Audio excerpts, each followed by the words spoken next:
अस्सलाम वालेकुम नाज़रीन, उर्दू पॉइंट के साथ मैं हूं हाफिज़ इरफान खटाना और इस वक्त मैं मौजूद हूं दीना, जहां पे मैं आपको बताता चलूं कि मेरे पीछे की जानिब आप देख सकते हैं कि इस वक्त दोनों रोड बंद कर दिए गए हैं। आम आदमी के लिए जीना, यहाँ पे गुजरना मुश्किल हो चुका है। मैं आपको बताता चलूं कि यहाँ पे जो मुसाफिर हैं वो परेशान हैं।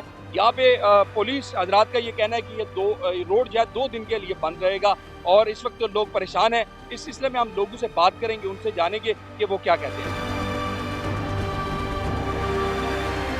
जी नाज़रीन, इस वक्त मेरे साथ बुजुर्ग मौजूद हैं जो कि सहारों पे चल रहे हैं, बड़ी मुश्किल में हैं।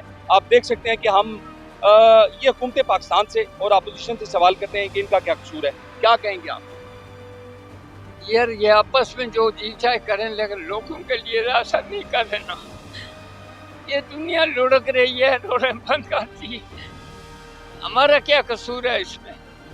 कहाँ से आ रहे हैं और कहाँ जाना है आपने?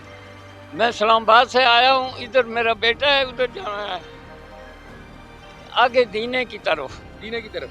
तो अब मेरा कोई बंदोबस्त नहीं आगे जाने का। क्या मैं आपको बताता चलूं कि जेलम के जो दाखिली और खारजी रास्ते हैं उनको भी कंटेनर लगाकर बंद कर दिया गया है और आम आदमी परेशान है। इस हवाले से हम यहाँ पे जो मुसाफिर हैं, जो यहाँ के मुकामी लोग हैं, हम उनसे बात करते हैं। उस हवाले से वो क्या कहते हैं। जी क्या कहेंगे आप? मैं तो यही कहूँगा सर, ये अवाम को परेशान कर रहे हैं। सब सियासतदान अपनी जेबें पर हैं, चाहे इमरान खान हो, चाहे नवाज शरीफ हो, चाहे कोई और हो। पाकिस्तान पे इतना कर्जा चढ़ रहा है, कभी किसी सियासतदान ने सोचा है कि पाकिस्तान का कर्जा चढ़ रहा है? हमारी आने वाली नस्लें कितनी कर्जदार हो गई हैं, इसके बारे में कभी कोई नहीं सोचा। सब जो भी आता है वो एक दूसरे के ऊपर केस पे केस करते हैं। इनको सोचना चाहिए, सब सियासतदान मिलकर बैठे हैं, बोले कि कैसे इनको हैंडल करना है, कैसे पाकिस्तान की नस्ल को आज़ाद करना है। कोई कहता है अमेरिका की शर्तें हो रही है, कोई कहता है इसकी मुल्क को बर्बाद करिए। 70 साल से इसी तरह चलता आ रहा मुल्क। कल लॉन्ग मार्च होना है, लेकिन रास्ते आज से बंद हो गए हैं। इन जो ये लोग गरीब जो मुसाफिर कहीं ना कहीं जा रहे हैं, अभी मेरी थोड़ी देर पहले 2 लड़कों से मुलाकात हुई है। उन्होंने पेपर देने के लिए जाना था, 2 बजे उनका पेपर शुरू था, लेकिन वो इधर जलील हो रहे हैं। अगर इन्होंने रास्ते बंद करने थे कल कर लेते, आज लोगों को क्यों जलील कर रहे हैं? ये हुकूमत को सोचना चाहिए, मेहरबानी करें, इन लोगों को जलील होने से बचाएं। जैसा कि आप देख रहे हैं कि लोग परेशान हैं, औरतें परेशान हैं, बच्चे परेशान हैं। कोई पेशेंट अगर लेके जाना हो तो खुदा न खास्ता उसकी जान चली जाए, कि इसका ज़िम्मेवार कौन होगा? ये हुकूमत होगी।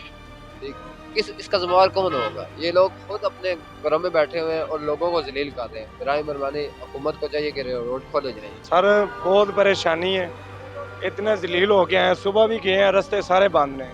कहाँ से कहाँ जा रहे हैं आप? गुजरावाला से पिंडी जाते हैं, अभी पिंडी से आ रहे हैं, इतना जलील होके आ रहे हैं। और सवारियों को भी इतना जलील हो रहे हैं। अभी बुजुर्ग आदमी बैठे हुए हैं, लेडीज़ भी बैठे हुए हैं, वो अपने घरों में जाने से मजबूर हैं। यही कहेंगे कि भाई ये रास्ते खोलें और जो आवाम को खुशहाली दें।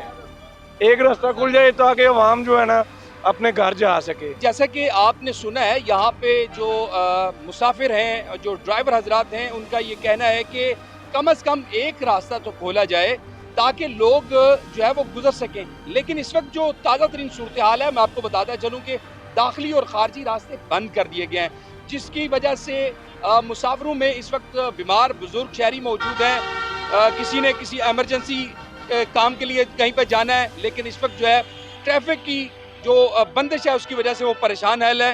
तो इस वक्त हम हुकूमत पाकिस्तान से अपील करते हैं कि वो इस वक्त इनके लिए कोई ऐसे इकदाम करें ताकि आम आदमी जो है वो इस परेशानी से बाहर आ सके।